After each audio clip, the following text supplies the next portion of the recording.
Hey, everybody, welcome to the morning market briefing. It's Monday, July 6th, 2026. Hope you're doing well. Hope you had a good 4th of July weekend. We'll recap the social activities, sporting events, etc. at the end. But opening up, we're seeing some memory chip rippage, Tom. ASML, Lam Research up about 5% after a weak start to the quarter. We've only had a few trading days in this quarter, but we've seen a very different market dynamic than we saw the previous quarter, which is further cementing my view of just the pace with which these mini cycles are going is really hard to keep up with. I feel like we actively trade portfolios. I would not describe our investment strategy as trading. And so we have seen, even internally, clients have probably seen it, pretty interesting whipsaws in terms of internal portfolio performance, where, hey, if these things are ripping and we don't have enough exposure, okay, we're going to underperform. But we've seen a bit of a change of pace, at least up till today, but perhaps running back to the theme we saw last quarter. Yeah, it's interesting because the big headline this morning on Bloomberg from 15 minutes ago was that Morgan Stanley put out a report that says now's the time to get out of the chips and go back to the hyperscalers.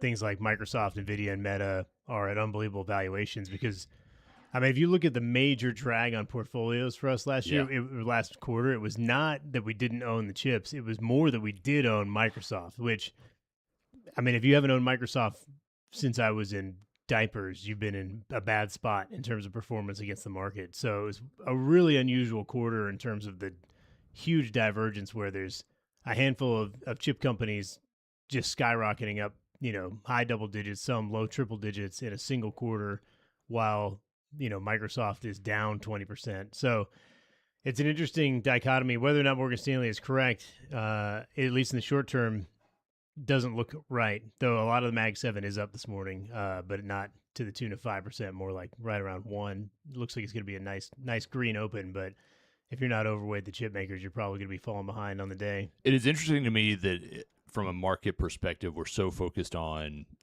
when I say short term, I don't mean, this quarter, but call it the next 6 quarters, 8 quarters, whatever it is, year and a half, 2 years. We're so focused on the demand in the chip cycle. We're so focused on the pricing power they have, and yet we seem to be completely ignoring what the chips are being used in the compute applications that would be favorable for much of the Mag 7. And it's just kind of like, well, I don't know, people need a lot more chips and they're spending a lot more money on them. Lost in there is kind of that implication. And I think I was thinking about this over the weekend. We've seen interesting implications as it relates to tariffs.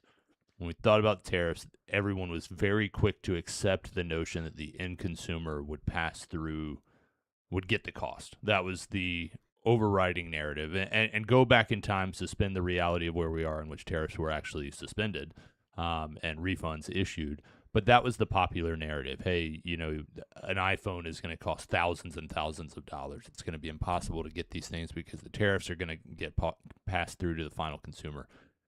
It's interesting that no one seems to think that more expensive chips will create lasting pricing power for some of these services. I think people are willing to accept that, hey, Apple products may go up in price, and they have, but they've not gone up in price to the extent that these chips have, which would imply to me that, hey, there's some power and there's some leverage and there's some price agnosticism from those buying these chips. And I'm not saying that that's rational or that's good, but it means somebody will ultimately pay for it. And we seem to be really slow to accept that, hey, it might be us. Yeah, I mean, famously, Jeff Bezos said, your margin is my opportunity. So if somebody's making an 80% margin, there's always someone who can go in and make 20% margins and be very profitable.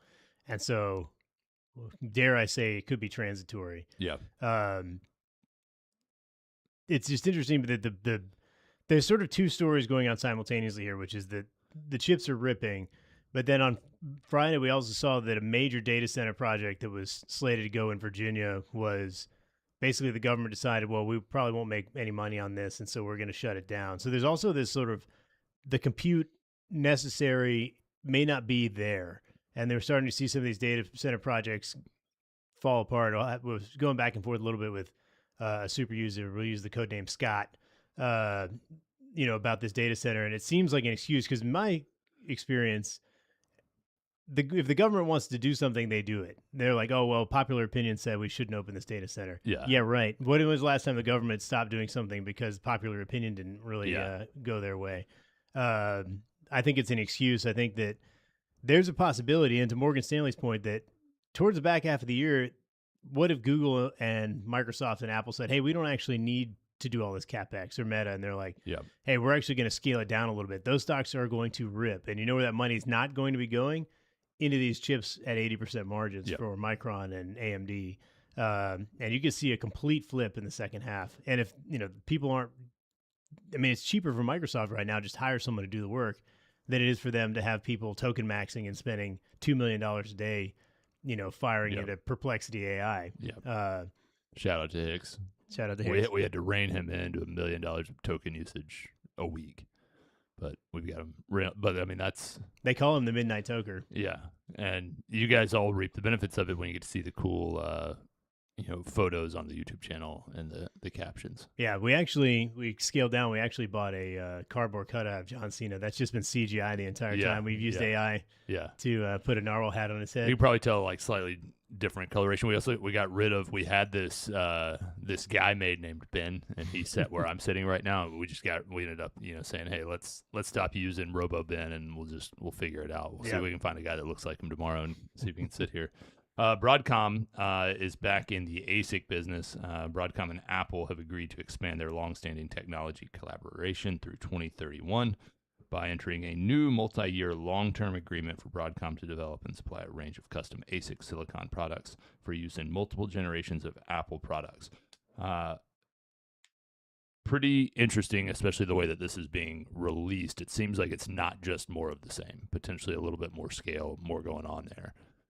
So something to keep an eye on. I mean, the Broadcom Apple saga has spanned a decade of drama, it seems. Yeah, that was always, going back as long as I remember, who's going to be the Apple chip provider has been an ongoing saga. And then, it kind of just always stays the same. But it's always like, and that's the power that Apple has. They're kingmakers, even with other companies that are massive. Yep. They can just turn off the money spigot if they choose to, and they want to go a different direction, and they can create a new vassal to the great fruit company. Yeah.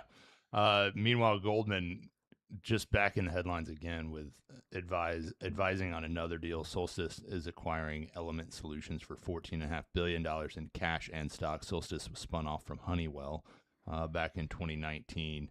And plays in a similar space to if you're a long-standing client or listener, Cabot Microelectronics, CCMP was the ticker. It was acquired by Integra. Solstice plays in this similar spot where they're essentially making small components that go into chips.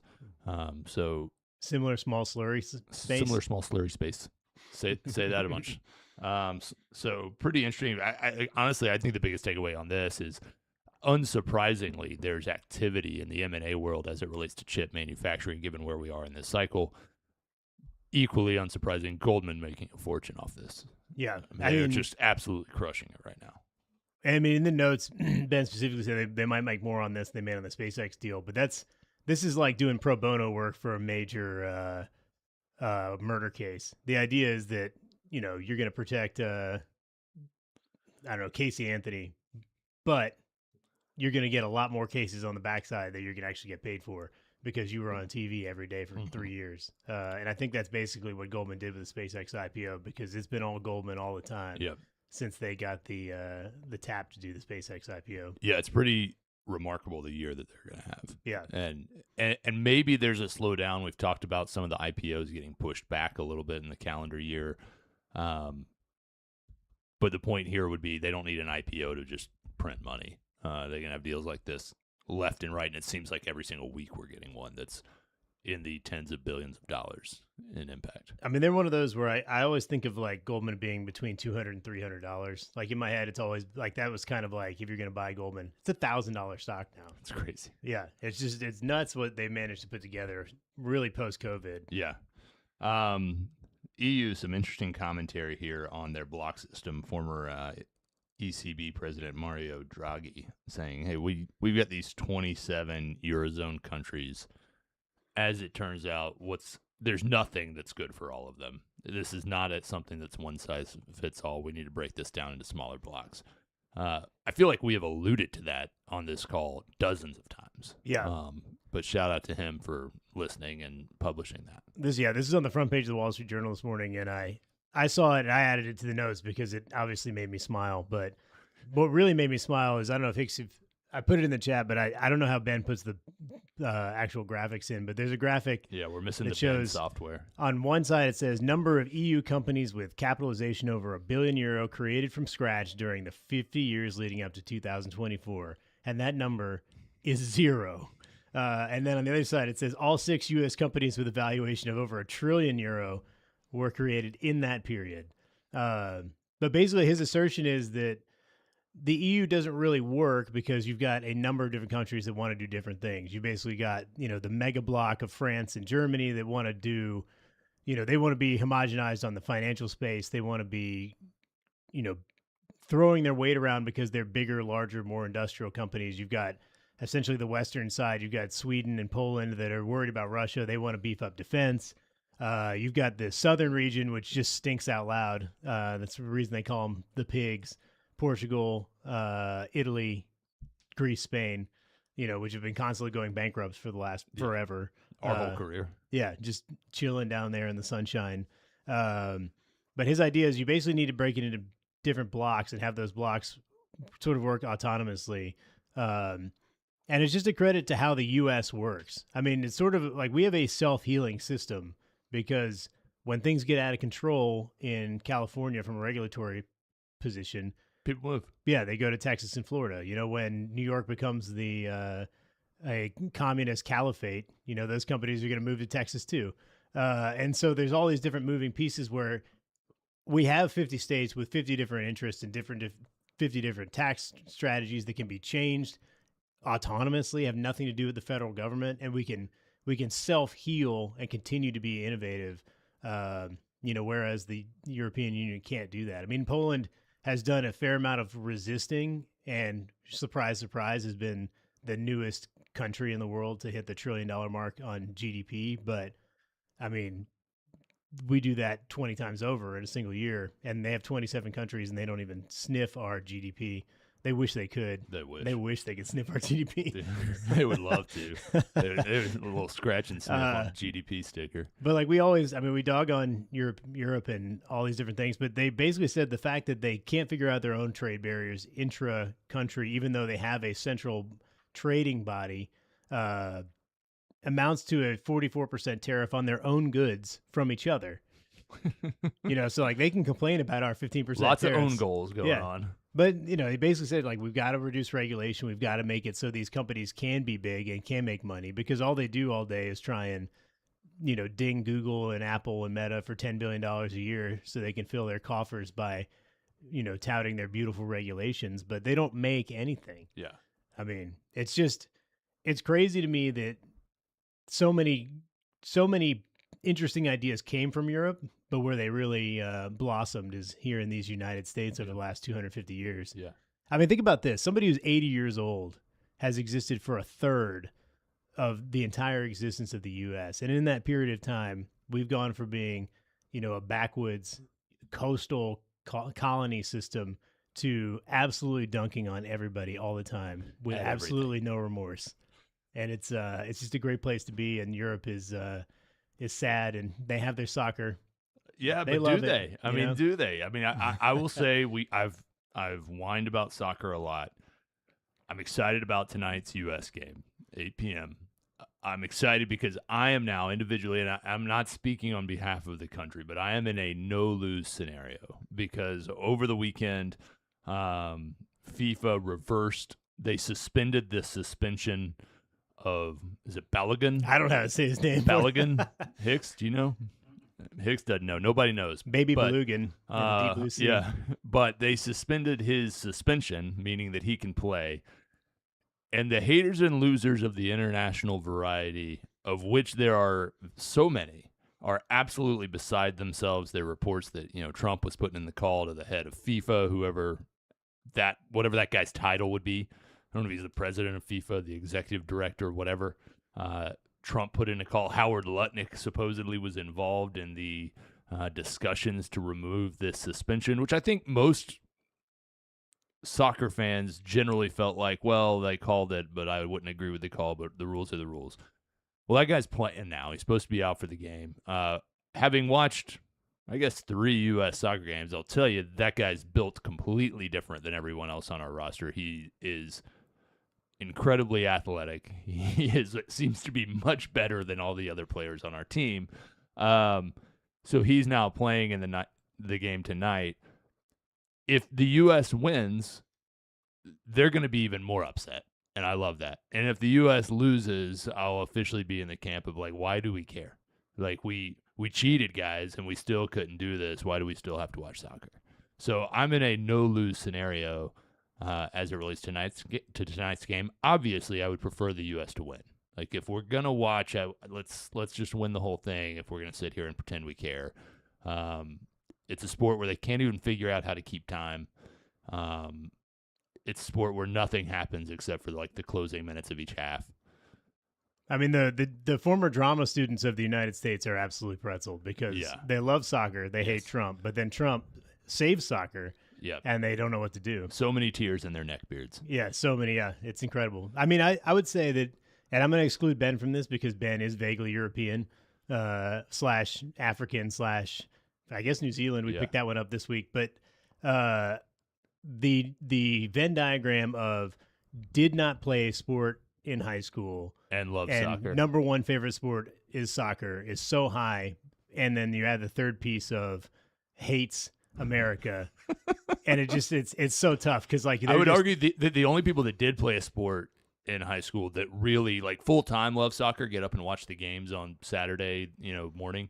The only people that did play a sport played soccer. Yeah, they played soccer. Yeah. Which is fair. Fair is fair. I was up watching rugby, and nobody cares. Rugby. Nobody cares about that. Nor do I care if they care about that. But shout out to Ireland for having a great day, as well as big match. Unfortunately for England, who it's tough. I don't know where Ben's going to fall on this one, but South Africa absolutely just stomped England.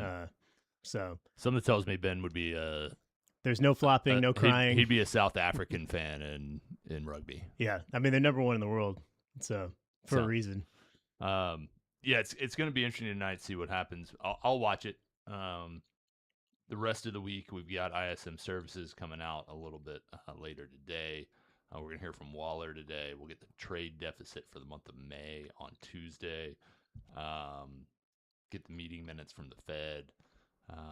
And Pepsi earnings sneaking out on Thursday, 30-year bond auction. So not a crazy week, but, we'll see what happens. I mean, it could be everything could be different tomorrow. Yeah. We might be at war with Belgium. Yeah.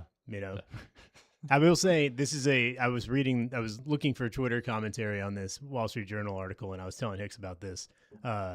You know what France's number one export historically is? It's the language of French to the world's worst countries.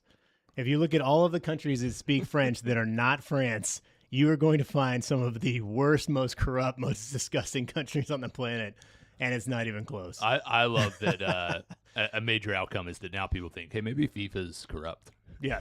So like, it's just... I don't follow soccer, and it's like, this is well known. Yeah, I mean... Canada's on that list too. People forget. Yeah, man. But so is Haiti. So is the Congo. Tough time. You just look around. It's tough. Canada got waxed the other day, I think. Yeah, 3-0. Yeah. And then the coach said they were better than I don't know who they played. I know. I saw. I look at Twitter. I didn't watch Belgium's quote, at least according to Twitter, was like, "I didn't realize April Fool's Day was July 5th," which is a sick burn. I mean, it's got him. Nailed it. Right, now we don't have time to prepare for this player that's really good. I'm like, I don't know, man. Like, maybe just assume they're all good. I mean, do they have April Fool's Day in Europe? I mean, Father's Day. My understanding is it's not the same. Like Mother's Day and Father's Day are just different days.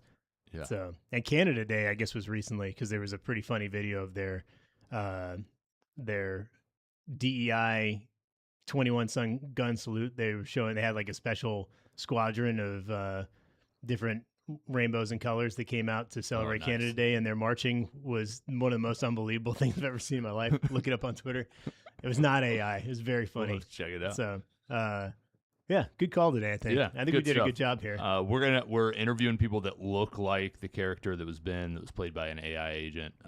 We'll see if we can find somebody today, get them back in the seat tomorrow, and we'll talk to you then.